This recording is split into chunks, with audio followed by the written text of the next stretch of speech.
مستشرقین کے اعتراضات کو دیکھیں، وہ آقا علیہ الصلوۃ والسلام کی سیرت مطہرہ پر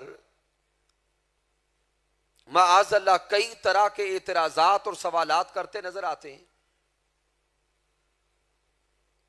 ان میں سے بطور خاص جس جہت کی طرف آج آپ کے ذہن کو لانا چاہوں گا وہ مستشرقین، معترضین اور ناقدین، ان کا سب سے پہلا اعتراض یہ کہ مسلمانوں کے نبی صلی اللہ علیہ وآلہ وسلم کا تو آج سے کم و بیش 1400 سال پہلے وصال ہو چکا، اور مسلمان آج بھی اطاعت رسول صلی اللہ علیہ وآلہ وسلم کی بات کرتے ہیں۔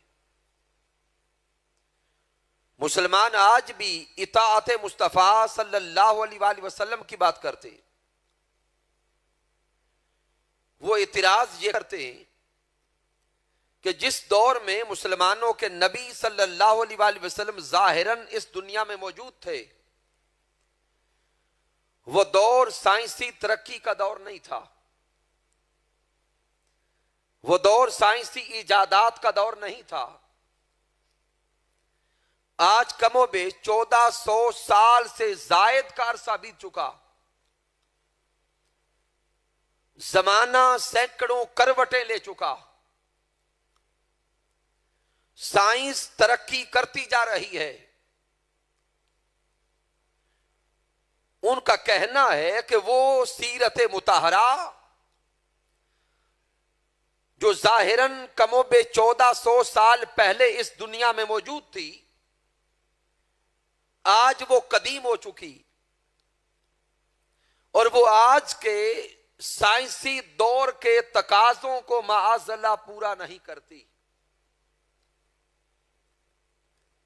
لہذا مسلمانوں کے نبی صلی اللہ علیہ وآلہ وسلم کی معاذ اللہ سیرت مطہرہ قابل عمل نہیں رہی۔ یہاں سے وہ اعتراضات کا آغاز کرتے ہیں۔ اصلاً وہ ہماری نوجوان نسل کے ذہنوں میں تشکیک پیدا کرنا چاہتے ہیں،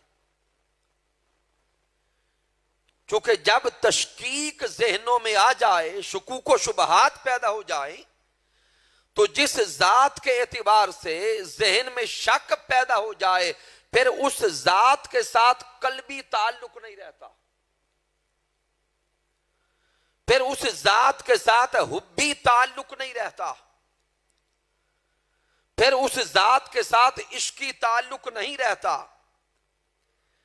ان سارے اعتراضات کے ذریعے ان کا مطمع نظر یہ ہے کہ یہ مسلمان جب بھی مغلوب ہوتے ہیں، ان کو پھر غالب کرنے والی قوت کا نام محبت مصطفیٰ ہے۔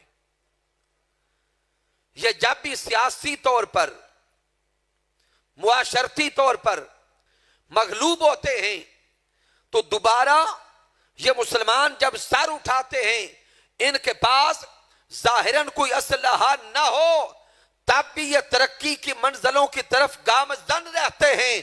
ترقی کے راستے پر ان کو چلانے والی قوت صرف محبت مصطفیٰ ہے۔ وہ ہمارے قلوب سے محبت و عشق مصطفیٰ کو نکالنا چاہتے ہیں معاذ اللہ۔ اور اسی طرف اشارہ حکیم الامت حضرت علامہ محمد اقبال نے فرما دیا تھا کہ یہ کفار، یہ باطل طاغوتی قوتیں کیا چاہتی ہیں، ان کا مقصود کیا ہے، ان کی منزل کیا ہے۔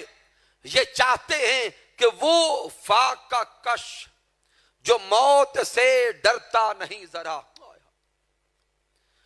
وہ فاقہ کش جو موت سے ڈرتا نہیں ذرا، روح محمد اس کے بدن سے نکال دو، فکر عرب کو دے کے فرنگی تخیلات، اسلام کو حجاز و یمن سے نکال دو۔